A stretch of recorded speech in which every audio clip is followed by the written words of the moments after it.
Hey guys, what is up? It is me, Pagey, here once again with another video on some DC news. And this new DC Universe reboot is inching closer and closer by the day. That, of course, being with the release of Superman in July. But we do have both Supergirl, Woman of Tomorrow, and Lanterns filming currently. And there is a lot of discussion around the lack of set photos, specifically, well, I guess for arguably both, but mainly Supergirl, saying it has been filming longer. Like, I think a month longer or something like that, and is past the halfway point of its shooting schedule. But it's very important to remember they are filming a space movie that, that thing is like mostly being filmed indoors or on location in like harder to reach areas for people that would normally take photos. So it really shouldn't be too surprising that nothing much is coming from that. But you would think Comic-Con at the end of July is where that gets maybe some focus. If DC attends, they're still like trying to make it seem like they're not going, which I think would be really weird if they didn't. But maybe also something really small at CinemaCon in just under 2 weeks from now comes out with Supergirl, maybe like an official logo if they want to do that. Though that technically has already been shown, but they could do something different there. I'm not too sure. Anyway, we'll wait and see. That's under 2 weeks from now. That's CinemaCon stuff, and I guess I'll just wait. We'll wait and see, I guess, what happens there. But we have some stuff to go over today from two specific projects. One of them, of course, being Superman, and another smaller but still intriguing project at the same time. But of course, throughout the video, be sure to let me know in the comment section down below your various opinions and everything we go over in this video. Always curious to hear what you guys are thinking, and of course, if you enjoy the video, drop a like. It takes 2 seconds. So the first thing to talk about is Sergeant Rock, this movie that isn't going to be like this big blockbuster movie, but is a clear testing ground for DC Studios and what they potentially could do going forward into the future, whether it's the next 5, 10, 15, whatever it is. And that's these like, not necessarily like art house DC films, though some would argue that because of like a Joker movie or something like that, but more grabbing talent that normally wouldn't do these type of films and letting them play around with it in that sandbox and producing whatever it is. And I think it's mostly going to be with movies, though you could get someone that comes in and wants to do a limited series that can really nail it. Now, Sergeant Rock has had a couple of different things in regards to the people attached and stuff, but now someone else is being attached, and this is what I think it was the Hollywood Reporter had to say. Colin Farrell, who waddled his way to considerable acclaim for his work as a classic DC villain in The Penguin, is in negotiations to return to the world of DC with Sergeant Rock, the World War II action movie to be directed by Luca Guadagnino for DC Studios. The move comes after Daniel Craig, who circled the feature project, officially stepped away and is now entertaining a role in Greta Gerwig and Netflix's take on Narnia. No offer was ever made to Craig, DC Studios heads James Gunn and Peter Safran said in February. At the time, they said the project would shoot this summer, only if we find the perfect actor. The move indeed puts Rock on track, or Sergeant Rock on track for a shoot this summer in DC Studios' production hub in England. If a deal makes, Farrell would play the tough as nails leader of Easy Company, the combat unit fighting Nazi forces in Europe. If a deal makes, it also shows Gunn and Safran are not afraid of repurposing actors from recent DC projects into current ones. Jason Momoa starred as Aquaman as late as 2023 and will be seen as anti-hero Lobo in Supergirl, The Woman of Tomorrow, which is currently shooting in England and slated for a June 2026 release. Full stop. Now, overall with this, I mean, it's interesting because it was also, what was it, the Jeremy Allen White was attached to it, though that one seemed weird because it seemed like such a drastic move from like Daniel Craig and someone of his age, and he like is more in the age you'd probably want Sergeant Rock to be, to someone like Jeremy Allen White who's like what, 15, 20 years younger or something like that. It felt like a weird jump. Colin Farrell seems like a much more suitable jump from Daniel Craig to, him. But even though it's like, does Colin Farrell fit that? That's like the big thing. I don't have any issues with him being the Penguin because he's also going to be in the Batman Part 2. And if this starts filming, like, what are they saying? Like, it's shoot this summer. Like, that's going to be before the Batman Part 2 starts filming. That's meant to film at the end of this year. So in like winter or something like that. So I have no issues with him playing both, especially because in the Penguin, he's in all this makeup and stuff like that. Like you don't even recognize him. Like you don't even know it's Colin Farrell until someone tells you. So I have no issues with that. I see people do have issues with that.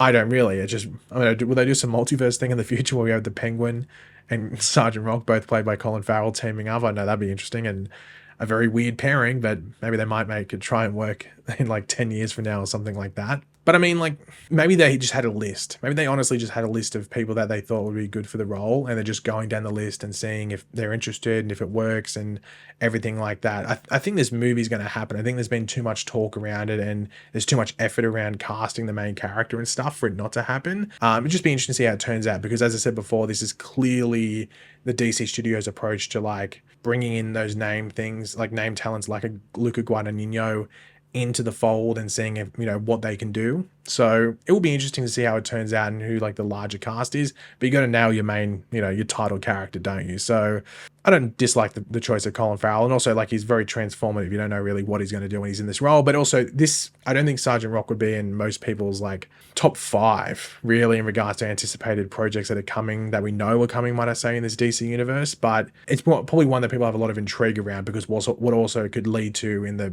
years to come afterwards. But now let's get onto some Superman information to end off the video. So these are both coming from Jeff Snyder, aka the Insnider. The first one is the current runtime. So this is based off like test screenings and everything like that. Now this could be tinkered with. I think this movie is going to be around this, but it could be like 5 minutes off, 5 minutes added. I don't see them going past 2.5 hours. I think that might just be a bit too much. But I don't know, it's not my movie, of course. But he's reporting that the Superman current runtime is roughly 2 hours and 20 minutes. That could be 219, 218, 221, 222, something like that. I would expect it to fall in between, 215 to 225. That's probably where it's going to land. It just depends, like, things that might still need to be added that maybe you're going to be done in pickups, or VFX isn't, specific and it needs to be done or something like that. I'm not too sure. But there was a report like, maybe it was last week or maybe it was in the past week or so, and someone was trying to push that the movie was like only like an hour and 40 odd minutes or something like that. And I mean, it was never going to be that. And like, we know we're not dealing with a straight up origin, but they still got to build this universe up. We've got a bunch of characters in this film. There was no way we're getting a movie that was sub 2 hours for this. Like, it doesn't necessarily mean it's going to be 4 hours long, but it was always going to be around, you'd have to assume like 210, 215, 220, something like that. So when I saw that like hour, I think it was hour and 49 or something, I was like, yeah, okay. Who made that up? Did you make that like on the toilet or like after you got knocked out or something? Because that's not a very good rumor. Just reeked of BS. But yeah, this sounds about right. But along with this, Jeff Snyder, aka the Insnider, got a test screening reaction, not from himself, but from someone he knows. Now, of course, with these, you take it with a grain of salt because, people don't attach their names to test screening reactions and stuff like that, because otherwise they're not getting, they sign NDAs and not going to another test screening, of course. But this is what Jeff Snyder reported. He says, meanwhile, I spoke to someone this weekend who has seen Superman and they really liked it. They said David Corenswet delivers as the Man of Steel and that the jokey moments I mentioned on my podcast, The Hot Mic, were initially viewed out of context but worked much better within the flow of the edit. They compared it to how Gunn balanced the humor and the drama in The Suicide Squad, saying it has genuinely funny moments, but it also knows when to drop the shtick and get serious. And then he says the current runtime is roughly 140 minutes, which is what we said before, 2 hours and 20 minutes. Now, I mean, like, that was the thing I was just curious about. I mentioned that before. Like, I expect there to be comedy in this movie. I mean, the fact that he casted like Nathan Fillion as Guy Gardner and there's certain little things in there, like, you expect that with a James Gunn project. It's just like where he leans. Like with Peacemaker, he leans much more into the goofy side of it. But then you see something like the Suicide Squad where it has its silly moments, but then it will have that dramatic stuff in there. I think it's just going to be interesting to see like where it goes, because the Suicide Squad allows you to be like pretty damn silly, but then also snap into like some serious moments. I don't think Superman allows you to get as silly. So if it's like Suicide Squad type humor, I don't know if that would work specifically in a Superman film, depending on who's doing it. Like if Guy Gardner's doing it, if Crypto's doing it, I don't know. That's probably it. Maybe, I don't know. Maybe it depends.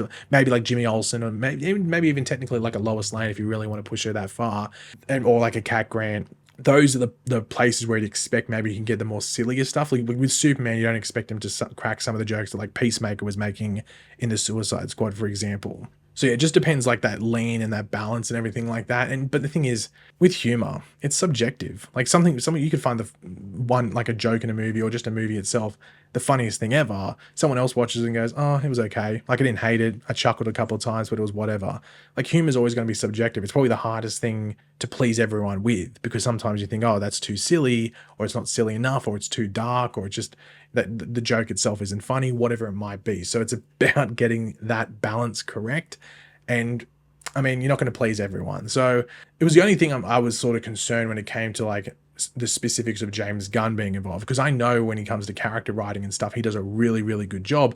But with James Gunn specifically, for myself, I actually don't find a lot of his stuff consistently funny. I think that's just me. Like I find a lot, like I like the Guardians of the Galaxy. Well, I don't like Volume 2, but 1 and 3. But I don't really like those movies because of the comedy. I like it because of the story and what he does with the characters and the emotions around that. And that's what I want to see from Superman. But you also want stuff that breaks tension or fits in with the character like a Guy Gardner, for example, or whoever, or Jimmy Olsen, or even a crypto if there's going to be comedic stuff there, things like that. So that's where the balance needs to be. But I think Gunn's going to do it. I think Gunn will get it mostly right. There'll be bits where you maybe roll your eyes and go, or there's meant to be like a joke there and it's not that funny, but I think he's going to get it right for the most part. But yeah, guys, thanks for watching. Hopefully you enjoyed the video. If you did, it'd be awesome if you could drop a like on the show support. Let me know in the comment section down below your various opinions and everything we went over in this video. Always curious to hear what you guys are thinking. And of course, if you are new to the channel, make sure to subscribe, and I will catch you guys later. Goodbye.